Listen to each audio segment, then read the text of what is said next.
So me and Brady decided to go ahead and take over the Bourbon Jamaican tonight on this episode of Rise. Brady, he brought back these two Rise tonight to bring you guys. So I'll let him speak to them and give y'all the description. Just a quick maybe a comment section on if you've tried either one of these Rise. They're going to be a comparison, and we look forward to bringing y'all the information. Yeah, so we got a Knob Creek store pick rye. It'll be the bottle on your right. It's 115 proof. They're normally about 6 to 8 years old, and the mash bill's undisclosed. It's said to be about 51% rye. It's supposed to be a sweeter Kentucky style rye. It's one of my favorite ryes. It's a more flavorful version of a Pikesville to me. And then, like I was telling Chris earlier, I've always wanted to try Old Overholt 114. I've always heard it's a good budget rye. And I was at the distillery, and they had the Old Overholt 10 year. So I got that. It's 121 proof, and it's a little over 10 years. So I'm excited to see the difference. The mash bill is completely undisclosed for this one, so I don't know if it's a high rye or a low rye. But I'm excited to see the difference. That's for sure. Yeah, so I've seen this bottle on shelves. Never knew too much about it. As far as the price point goes, I'm not sure. I think it's about $100. $100. Yeah. Even what's the secondary running here? I have no clue about secondary. At the distillery, I paid 100 or 110. The Knob Creek pick, I think, is like 60 to 70. But you're also getting an extra 6 proof and 3 more years. Yeah, so it says on the bottle, born in Pennsylvania, made in Kentucky. It's cask strength, 10 years. A single year, a single place, in every single drop. It says in 2012, we laid down our rye in our unique escalator warehouse, BA. Shout out BA, Virginia's for Lovers.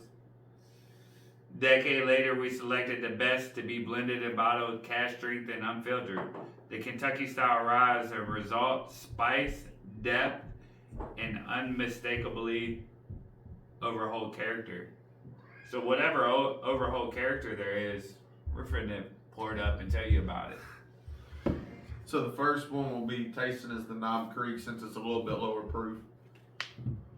Sweet. Lower proof at 115, folks. Huh. I get caramel on the nose, but I get that grassy note that you normally get in a rye. I don't get the spice that I thought that I would get at 115, which I'm no expert in that. I'm just a noob over here enjoying some good bourbon, but Remember why I like it so much. the nose isn't overwhelming with the ether or nothing like that. I definitely got higher ether notes on things that we previously had brought to you guys out there. I try to pick up these unique notes with the nose and everything like that, but honestly, me just sitting here, I just try to, something that doesn't burn the nose hairs right away is inviting to me. That's just my personal opinion. It doesn't have a lot of ethanol. It's sweet, it's grassy, it's not really all that spicy on the nose, but ready to try it? Yes, sir. Cheers to you. Cheers, cameraman. We got the Bourbon Jamaican behind the scenes tonight, ladies and gentlemen. But I definitely remember why I like this. You feel that proof and that spice on the nose. It clears your sinuses. But man, it has so much flavor. It is really sweet. It is really spicy. You don't get that grassy note on the taste. And I love it. It's such a great rye. I know this ain't gonna be the best description out there for you guys. But what put me on the rise was the Balboa rye, and based behind the scenes tonight, speaking about the Balboa, Brady's proof point is he drinks a little bit higher than I do on my particular palate. I like the high proof stuff. I'm starting to adapt to it. I'm more around 100 proof range to where I can comfortably, enjoy the bourbon. But, from our episodes that we brought to y'all lately and just drinking with a couple of my other buddies, they really started to put me more onto the high proof stuff. And honestly, like the very first thing that I thought of when I put this up, and this is a Knob Creek rye, and all my buddies will tell you I'm not the biggest Knob Creek fan in the world, but it's like birthday in a glass. Like, for some reason, it's like Rick James, it's a celebration, bitches. And like, that's what I get in this glass. I don't know why. That's the very first thing that came to my mind was it's a celebration.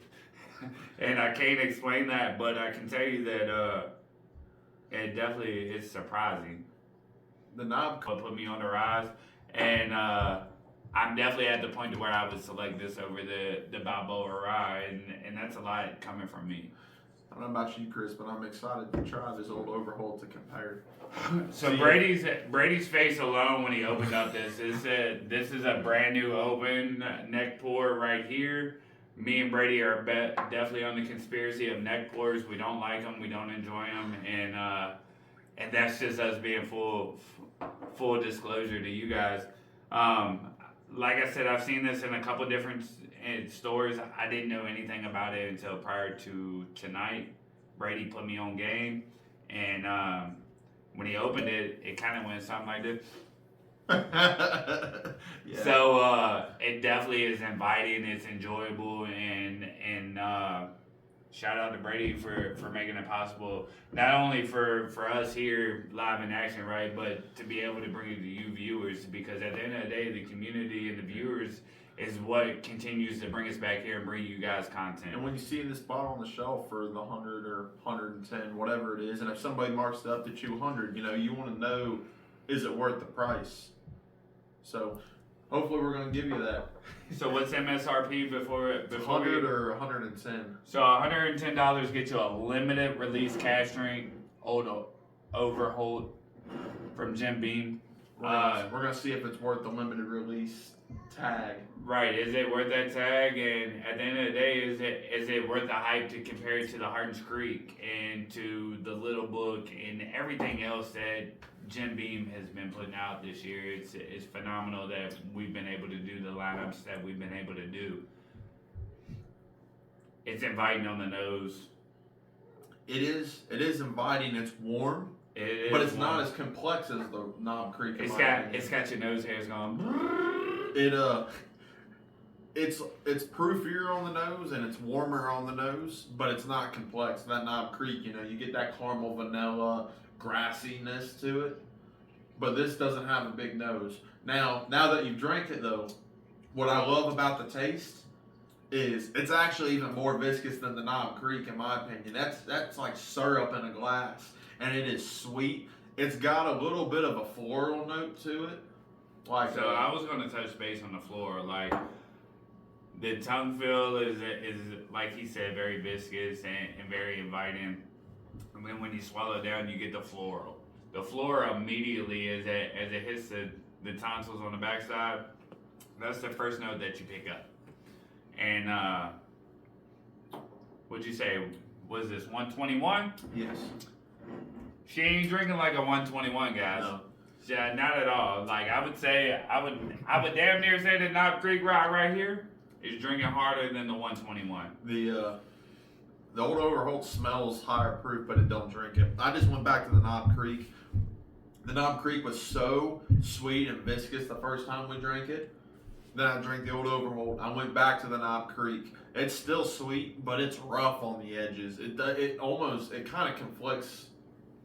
It's not balanced. You get that sweet, you get that spice. That's a good way to put it. But yeah. it's not balanced. That Old Overholt is so viscous, and you go, and it's layered. You go from that sweet caramel, vanilla, brown sugar. The hot, warm, yes. and that Kentucky hug, yes. as they say. You know Big, what I mean? It's for there. Big hug, no ethanol, sweetness, sugariness, and then you get that floral note, and then you get a little bit of sweetness again, and it just drips down the back of your tongue. It is really, really viscous, really, really good. It's not too long lasting. It's not like overwhelming to where it's like, holy, my chest is on fire or anything like that. It's warm, guys. It is. I mean, it's 121 proof. Like I said, but it doesn't drink to that, in my opinion. That like, would you even guess it's a rye? no. Because I just took a second sip, I wouldn't even guess it's a rye. There are plenty of high rye bourbons out there. A bourbon with like anywhere from 20 to 40% rye in the mash bill that drinks spicier than this. I think Old Granddad 114 or that Hardin's Creek Jacob's Well drinks spicier than this, and this is actually a rye. So why don't y'all out there in YouTube world, why don't y'all express to us in the comment section what your rye build is, like what the mashup is, right? Yeah. Because we over the past we've been growing the community now for about 5-6 weeks. We've put out several different content videos for you guys. We're not getting much comment love or nothing like that, so we're definitely looking to kind of expand our algorithm and try to put it out there to where we get more love, right? So that starts with you guys. Like if you're at this point in the video, just show us a little, hey, watching from Virginia, because I got a lot of boys out in VA that's watching currently. Some of Brady's boys is watching from college, down there in Bardstown, in Louisville, wherever you guys are watching from. Just comment where you're watching from.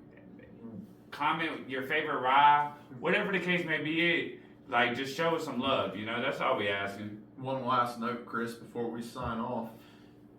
Going from a $60 to $70 pick to $110 limited release, do you think it's worth the extra $40 to $50? All right, so I'm spending $100 on the cash drink.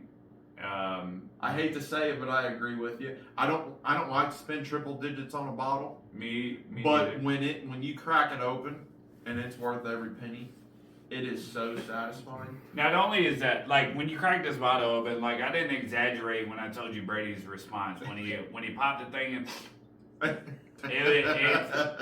it's worth $100, folks. Like, go out, get you one of them, and get in the comment section and argue with us. Tell us that we're fucking wrong. I don't know. And let us know if you guys have tried it and if you guys are seeing them. I know Jim Bean's got a really funky distribution. It's like whenever they drop Bookers, they'll announce they drop Bookers and we see it a month or two later. And so that's only less than 100 miles away from the distillery. Right, folks. and we just saw this. I just found this at the distillery 2 weeks ago, so we might not even see this around here for another month or two. So who knows? Let us know if you guys have seen it, if you guys have tried it, if it's getting put on secondary market. I'm curious. We haven't even seen it in stores, but I've seen it once, and that's in Dry Ridge, and that's the only time other than tonight. And we're lucky to bring it to you guys. So with that being said, show us some love, like, follow, subscribe to the channel. And come back next week. We look forward to bringing you guys more content, and that's with the help of you guys. And we'll see y'all next time on the Bourbon Jamaican. Peace. Peace.